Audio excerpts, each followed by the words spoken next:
We are back with Tommy Breedlove, my good friend, writer of the book Legendary. He is a bestseller of USA Today, also Wall Street Journal. Keep wanting to say the other one that we keep trying to manifest. New York Times. It's coming. It's coming for sure. If you haven't watched our other episodes and the previous conversations, please do. Tommy and Please I do. get into some fun conversation, deep conversation, and I love talking with you about this stuff because we don't bullshit, just kind of get into it and Incapable of it. yeah, no. We're just gonna highlight some core chapters that, since I'm doing the interview, I'm picking because they were influential to me, and I think for other people as well. But you were mentioning before that this was the actual half of the book that was your favorite.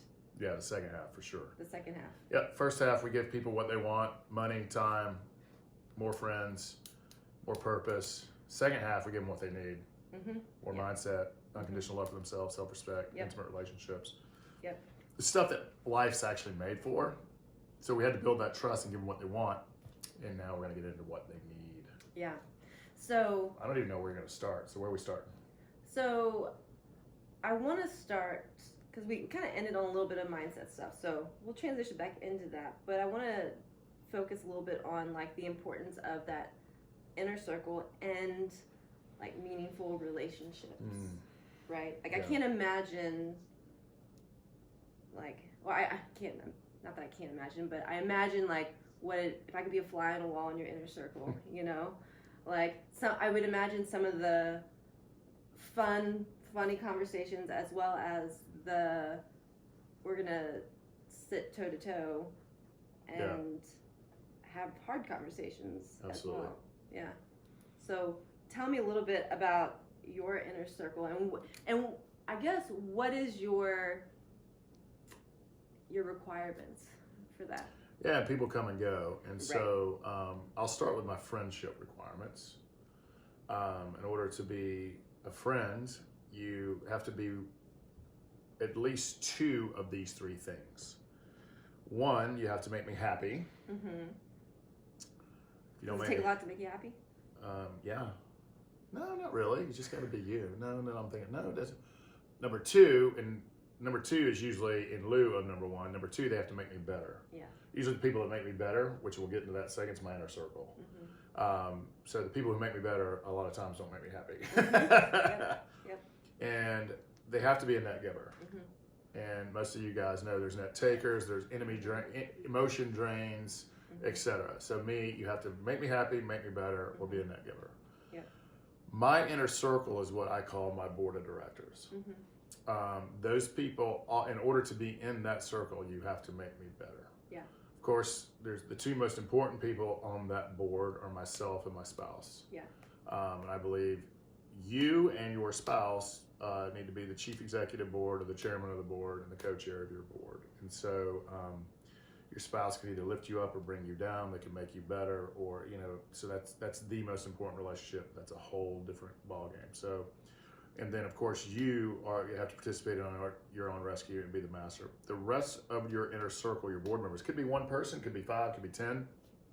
I like to surround myself with people who have had not only business success but life success, who are willing to look in the mirror, do the hard work, have authentic conversations, own their shit, ask for help, ask for wisdom, and take action on that wisdom. I'm not in a group of people who don't take action. I'm not in a group of people who don't want to be better. I'm not in a group of people who don't want to be successful. And we've said it time and time again. You've said it, I've said it, we've said it in previous episodes, is you are the people you spend the most time with. Show me your friends and I will show you your future. Yep. And so those are not my words, but it's so darn true. And so once a month I get with this group called the Great Eight, and it's 8 very ambitious, very driven men. Some of them are super, super successful. Actually, all of them are super successful now I really think about it. It's kind of ridiculous. But what I love about it is they want to be better men. They want to be better leaders in their organizations, because they're all leaders in their organizations. They want to be better husbands and spouses. And they'll own their own shit. And they don't have it all figured out. And what we've all realized is with the money or success or influence that we do have, we can make a difference, or we can be the exact opposite. And these guys lean in every month to be a little bit better. We have everything from, I want to stab my significant other in the eye. Right. What do I want to do to one of them the other day sent a freaking picture of what color his new airplane that he wants to be in. I'm like, okay, these are first world conversations. Yep. We literally went from how do we get him and his relationship back together to what airplane this particular person is going to buy, and everything in between. So it's fun. Yeah. It's fun. No, that's great. These are first world problems. But I have to show you guys the text. The people that are sitting in here, the text afterwards. The two planes look just alike, by the way. are they like actual like literal planes? They're literal planes. Like as in he's buying a plane? Second plane. Those are first world problems. These are first world problems. Higher up first world problems. Higher up. Pretty high on the food chain. Yeah, no, that's great. I mean, you got to have those people that you can go as deep with, as well as like talk about the stupid shit. Having that balance of all of it. One of the things that you write in here that I love, especially, we're in this legendary journey, right? And, creating your legendary life, and with growth means that you're going to grow out of some people. And even in marriages and relationships, I know a lot of work that I do even with couples. If one person's growing in the relationship and the other's not, that's a recipe for disaster. Disaster. And so, having people who are going to continue to grow with you is important. And with success, you find a lot of true colors that come out of people, because I know you've mentioned this before, like you'll find that a lot of people want to be takers when you're up on more successful platforms and in your life and in your career. And one of the things that you said in the Inner Circle chapter is our inner circle must also value continuous growth and betterment of themselves and those they surround themselves with. Another requirement, and I see this time and time again, is they cannot be jealous of our journey and success. Correct. Jealousy is like poison. Yep. It truly is. And that comes from a scarcity mindset on their end, right? Instead of there's enough to go around, I don't want you to be successful, I want what you have, and that can just become so toxic. It's super toxic. Like you said, it's scarcity, it's fear. Envy and jealousy are at the core, which are fear-based, are some of the core biggest issues facing our society right now. And I want people around me, though, that when I have a win or success, or it was even fascinating when this book hit Wall Street Journal and USA Today bestseller. We had some people that I'm pointing at the person behind the camera. We were looking at people who we thought were in our inner circle, and you could tell the anger, the jealousy, the didn't like the success, and it just came through with their words on camera. And we're like, is this the person I want in my life? Right. Or do I want people that are cheer me on? Because this is fleeting. I mean, this is like, I mean, these moments of success and these moments of, hey, we've finally done it. They go, but we also have moments of darkness. We have moments of light and everything in between. We want people who celebrate our successes, who want us to win, who want us to be happy, who want us to be healthy. But also when we slip, will kick us in the face, but in a loving way to hold us. And so for me, you said something from the book, and I don't want to skate over it. I believe this journey of self-development, self-improvement, looking in the mirror and leaning in to be better is like climbing a mountain. And as we climb the mountain, our views changed. And 99% of the world stays on the ground. They don't want to work on themselves. They don't want to look in the mirror. They don't want to change. And so we vibrate different. Our energy is different. We attract different people into our life. Yeah. And we speak a different language. Yep. We literally, like, there's sometimes people in my family and old friends are speaking. I'm like, I don't have a clue what they're saying. Nor do I want to. Right. Because it's just jealousy, anger, worry, judgment. And I'm like, this is toxic. As you climb this, and your significant other and your friends need to be climbing in this journey with you. And getting better and improving and looking in the mirror, because that's how we lean on each other to make impact and great. I could talk about this all day, but again, show me your friends and I'll show you your future. Well, and let's all right, we're on this topic. Let's bring this up. Family. Obligation to family. Shit. Right. This is going to sound cold as hell. fuck the word obligation. Right. I'm not obligated to anybody right. but me. That's right. And if you don't think, and that sounds selfish, it is selfless. Yep. It is not selfish. It is selfless. Yeah. And that doesn't mean you don't love them. Right. Right. Completely separate thing. I love all of my family members. But man, toxic and fear and judgment and anger and victimhood, it's just rampant in a lot of my family members. Not all, but most. And if you're going to acquiesce to that and allow that and allow that toxicity into your eyes and ears, and where you spend your time and attention in a previous week, where you spend your time, it's your most valuable asset, your time and attention.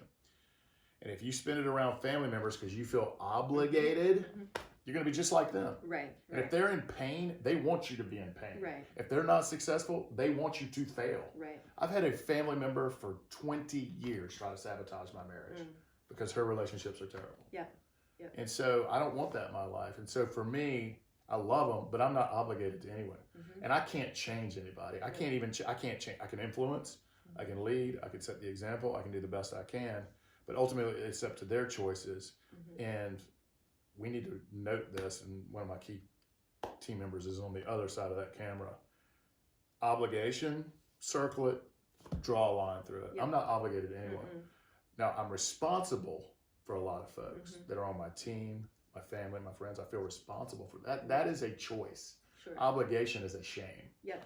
And so for me, we didn't go over this in our previous sections, but I want to say it is, when it comes to where we spend our time and attention, especially when it comes to humans, if they're not a hell yes, they're a no. Yep. Period. Yep. Absolutely.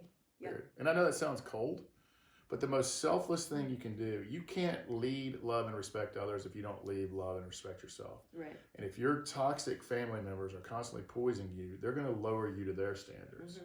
They have to choose to rise up to you, but you can lower yourself to them. And so that's why I hate the word obligation. So I'll get off my soapbox. No, I'm gonna speak to all you people pleasers out there.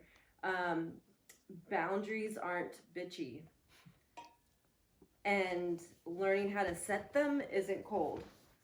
And boundaries need to become your friend real fast, because they have nothing to do with punishing or shaming the other person. They have everything to do with what's healthy for you. Amen. And sometimes that's having your exit plan at the holiday gathering. Sometimes it's not going to the holiday gathering. Sometimes it can look like a lot of different things for a lot of different people.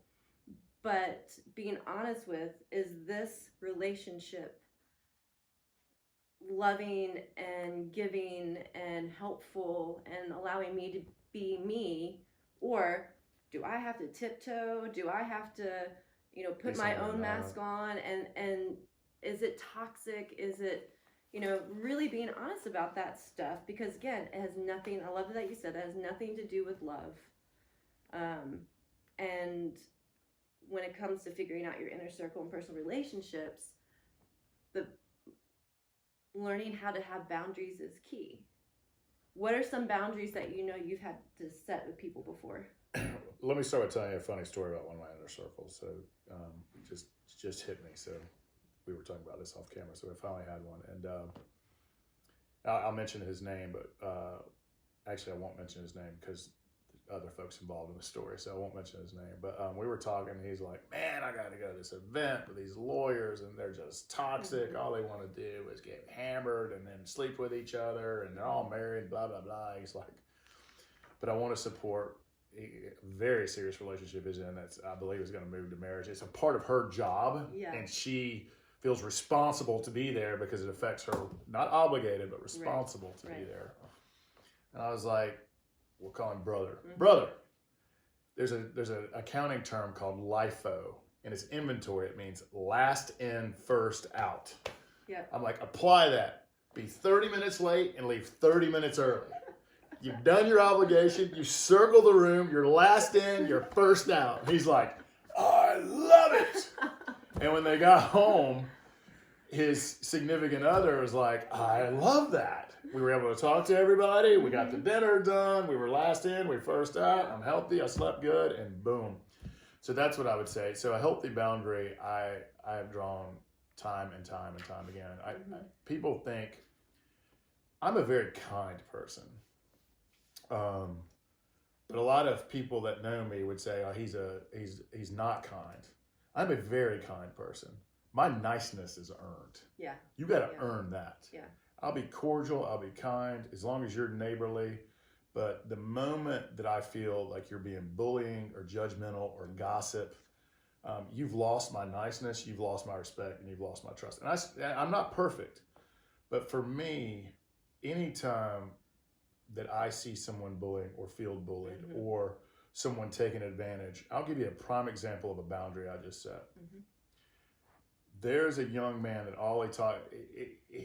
every time he calls me, he wants something from me in real estate investing or money or finance or an introduction, to the point he's never asked me how I'm doing, how my family's doing, nothing.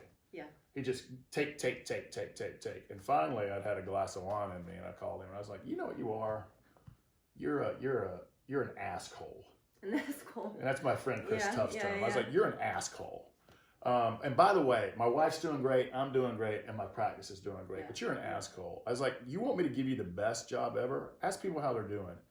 Why don't you ask me how you can serve me, what you can do for me, instead of always taking. Yeah.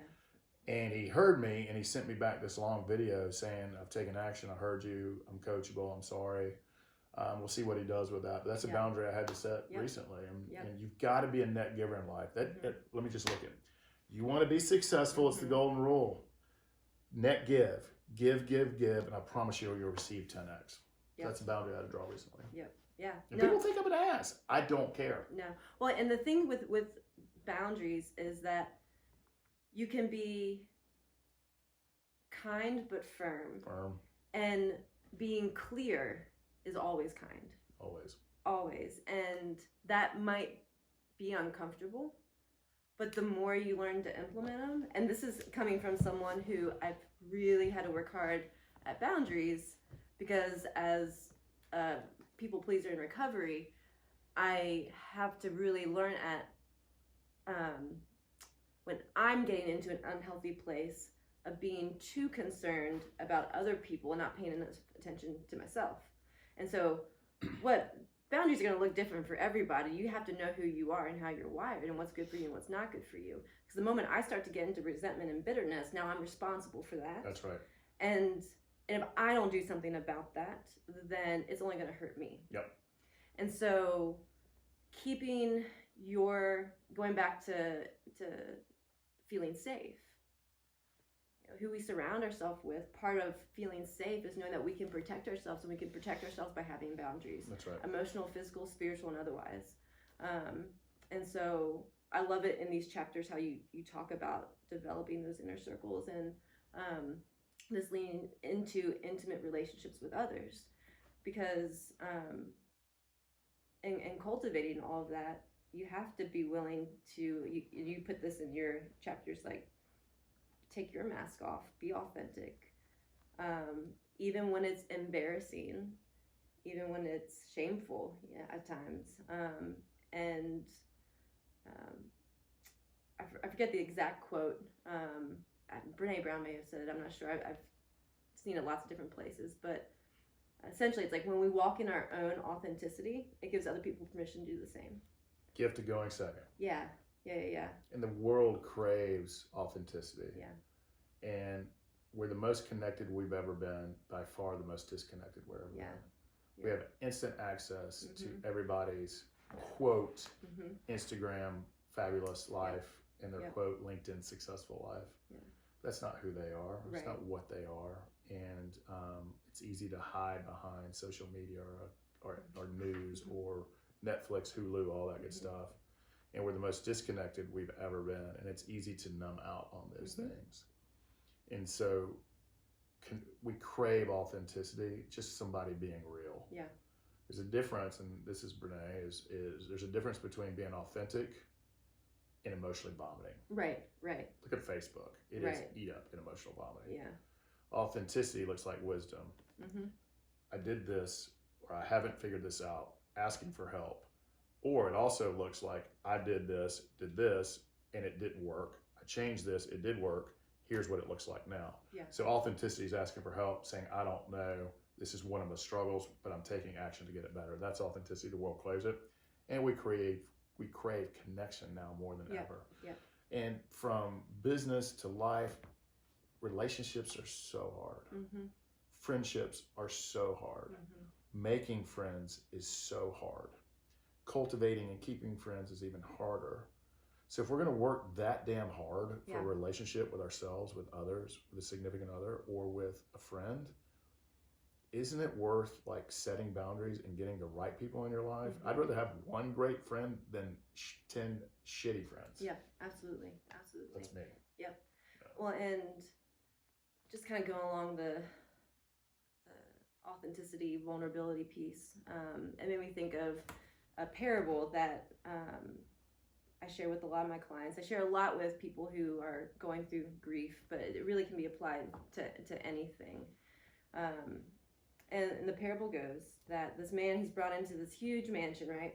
And he's taken into a big feasting room. And it's like one of those things out of the movies where the table is like miles long and, you know, there's like all this food all over the table, and the guy's brought to his chair and he sits down. He's given this really long spoon, like a few feet long. And he's hungry, he wants to eat the food, and he goes to grab some. He can't make it to his mouth because the spoon is so long. And he looks around and people are like emaciated and they're miserable and no one can feed themselves at all. And you know, fear kind of starts to sit in on him, and he's like, I don't want to be here. And then, so the guy who brought him in brings him out of the room, closes the door, and said, this is hell. Takes him into another room, same setup. Table miles long, food everywhere, smells so good. Sits down, he's given the same long spoon. And he looks around and he sees people laughing and people enjoying themselves. And what he noticed is that they were taking the spoon and they were feeding each other. And he's told this is heaven. And when we can open up and give of ourselves and other people can do the same, I feed you, you feed me. I mean, that's what relationships are about, and that's how we heal. We heal through and we heal through safe relationships. And so just in all of that, I love that parable, because if in your relationships it doesn't feel like you can do that, I would check it. Yeah. Contest of generosity, I love it. Yep. So certainty, the killer of all things, trust and intimacy. Tell me about this. So the best example of people being certain right now is our ridiculous, ignorant, self-serving politics. Yeah. And the buck stops at our top two politicians. Our last top two politicians have been an absolute disaster. And I don't even know if they believe anything that's coming out of their mouth, because they just want to be in the position. The people under them certainly believe it. So I don't want to call those two men out because I don't know them. But certainty, when we stop losing empathy, compassion, open-mindedness, we can certain I'm right and you're wrong. That leads to war. It leads to closed-mindedness. It leads to ignorance. It leads to Holocaust. It leads to horrid heart. My God is the right God. Yeah. Buddha, Jesus, Allah, a head of lettuce. I don't care what you worship. But when my God is more important than your God, look at the catastrophes that have happened. Right. Catholic versus Protestant. Man, they've been torching and burning and cutting people's heads off in Europe over the same God, different interpretations, and it's just power. Yep. So when we become certain of a point of view, we got to remember, everybody, that we're a culmination of where we were born, what we read, who we're around, our parents, our teachers, and our culture. But none of that's really us. Yeah. I've always said question everything, travel, read everything, and have conversations with people, because at the end of the day, you and I both know this. People just want to be safe, free, seen, heard, loved, and valued. That's it. Safe, free, seen, heard, loved, and valued. And if we can remember that, but it's like our news wants us to hate each other, be divided, and us versus them. You know, or I used to like Tim, and Tim voted for somebody else, and I got to hate Tim because the news tells me that, and I'm going to hate Tim. It's just, you're a puppet. Yeah. And we become certain of any opinion, and certainty is just opinions because we don't know anything. We know nothing for sure. Yeah. Everybody says there's a great woman that I look up to. So the one thing I know for sure, I always want to finish that sentence, is we don't know anything for sure. And so learning to be okay with not knowing. And the more I grow, the more I learn, the more I read, the more I travel, the more I have conversations. I don't know anything. But I'm a seeker, I'm a grower, I'm a learner, and you know, I know what truth feels like to me, and it feels pretty good. Yeah. But for me, we have to watch being certain and dogmatic, and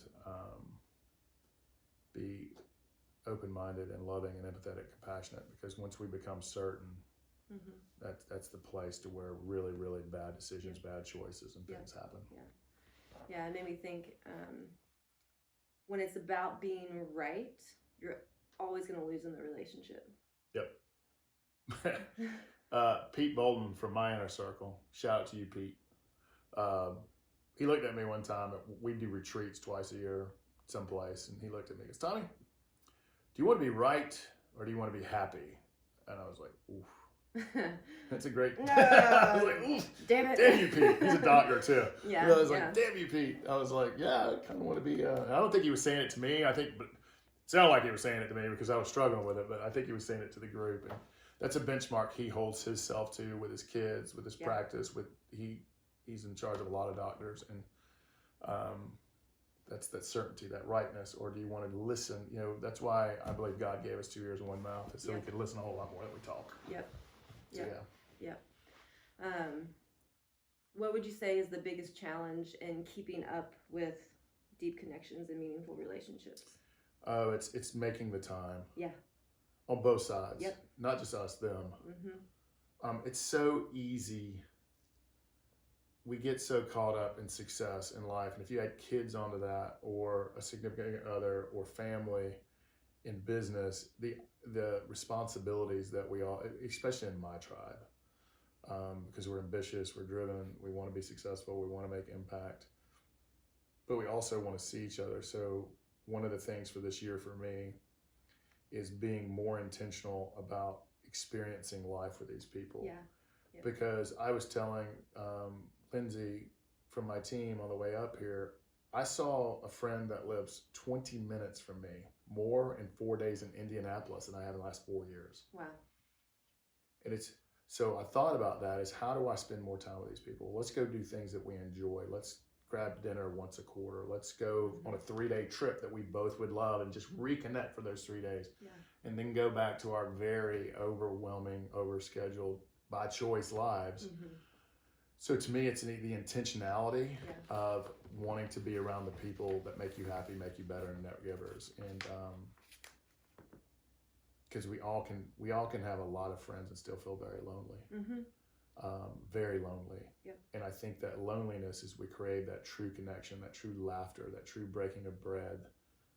And man, getting a friend is so difficult. Keeping a friend is even more difficult. And being intentional about it, just like a spouse, you got to work at the relationship. You got to communicate. You got to set boundaries. You got to lower your expectations. They're not us. We're not them. I always expect people to be like me, and it's just a never-ending disappointment. Right.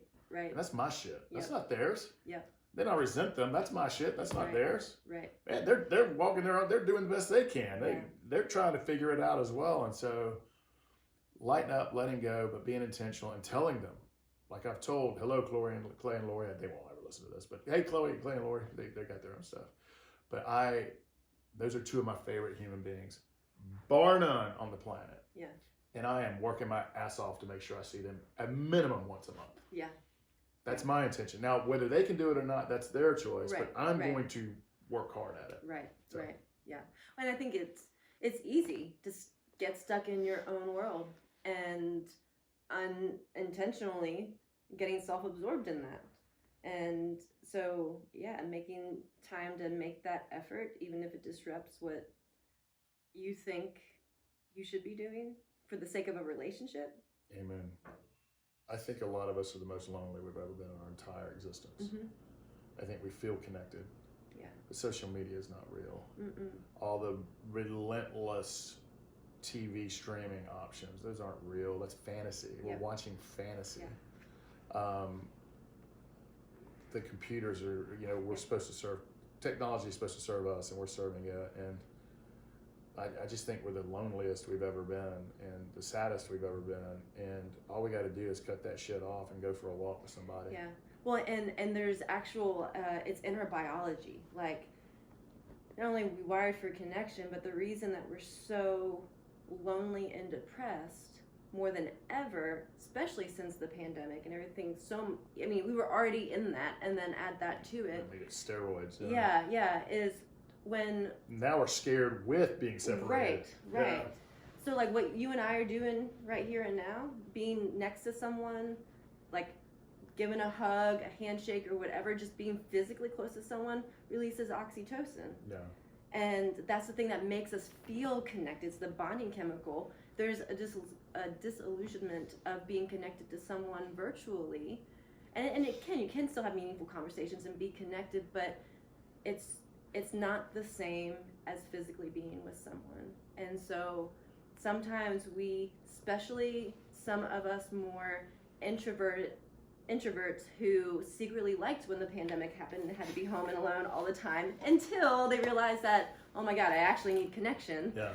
You might have to make this a priority to make yourself connect for your own mental health. So I'll go off my soapbox about that now, but we got to start talking about it. Yeah. We got to talk about how lonely and sad we are, Mm-hmm. and that's okay. Yeah. We just got to go do something about it. Yeah. Not staying in it with inaction. It's like the person who always complains but never does anything to solve the problem. That's an energy vampire. That's why chapter 1 is take action. Yep.